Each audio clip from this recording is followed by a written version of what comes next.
Welcome. Today's webinar topic will be The Yellowstone by John Muir and the contributions to modern environmental movement.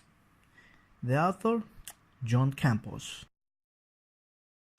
The following presentation will introduce some history, works, effects, and changes of the life and works of John Muir. Specifically, one of John Muir's works in the realm of literature, The Yosemite, and a critique of how this book affected the future of environmental conservation. The Yosemite by John Muir was one of the first nature literature and later a foundation to the conservation and environment. Originally from Scotland, John Muir was born on April 21st, 1838. His family had to eventually migrate to Wisconsin, where he went to the University of Wisconsin. He studied botany, chemistry, and many other science-related fields. He dedicated his life to the protection and conservation of nature. His favorite activities were being outdoors and to travel. He hiked across the United States multiple times, and later he traveled across the world. He wrote many books about his travels, and one of them being The Yosemite. His works will be recognized across the nation as one of the first records of the environmental movement for nature conservation and protection. He influenced presidents like President Roosevelt to create the national park system. That is why John Muir is recognized as the father of our national parks. During his time, he defied the old Judeo-Christian tradition that everything in this world belonged to man. Instead, he presented the idea that natural resources are not infinite and we cannot continue to exploit them for our benefit. However, the path of natural protection wasn't an easy path. John Muir had to fight syndicates, Congress, and lobbyists that were trying to achieve their own goals. The book The Yosemite by John Muir describes in a spectacular detail the nature of the Yosemite Park. Every chapter of the book is filled with detailed description of history, geology, flowers of the park, trees of the park, water and effects of the weather in nature in the park, and many other things. The chapter I enjoyed the most was the one that talks about sequoias and the description of a perfect day in the park.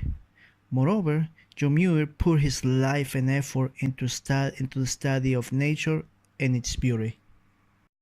The Yosemite by John Muir was one of the first nature literature and later foundation to the conservation environmental movement. His contributions were a small part of a greater movement that in later years will become the environmental movement. The same issues that John Muir confronted during his time are being confronted by the environmental movement nowadays. Current environmental laws and rules are focused on deterring the continuous damage to the nature. However, many companies do not see these rules as a benefit for their actions, and they refuse to adapt to the ever-changing public demand. As a result, lobbyists and corporations do not support environmental protection, and they continue fighting against rules. Since the writing of the Yosemite, many things have changed in the environmental movement. For example, in 1995, the Environmental Bill of Rights is submitted to Congress after 1.2 million Americans signed for it. In 1997, the Kyoto Protocols were signed by 38 industrialized countries to reduce the production of greenhouse gas emissions.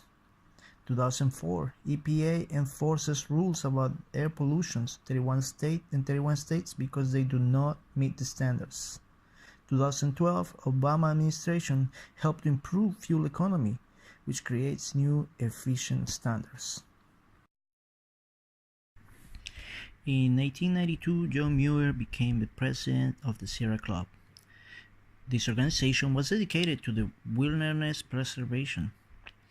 Later, in the 1901 and 1909, President Roosevelt is named the conservation president because of his constant efforts in creating and investing money in the preservation and conservation of natural resources. John Muir, in his book The Yosemite, play a very important role for President Roosevelt to be named this way. His efforts as an influencer gave fruits and continue to be present until today. References: Brick P. and Crowley R.M. 2008. Producing a Political Climate Change.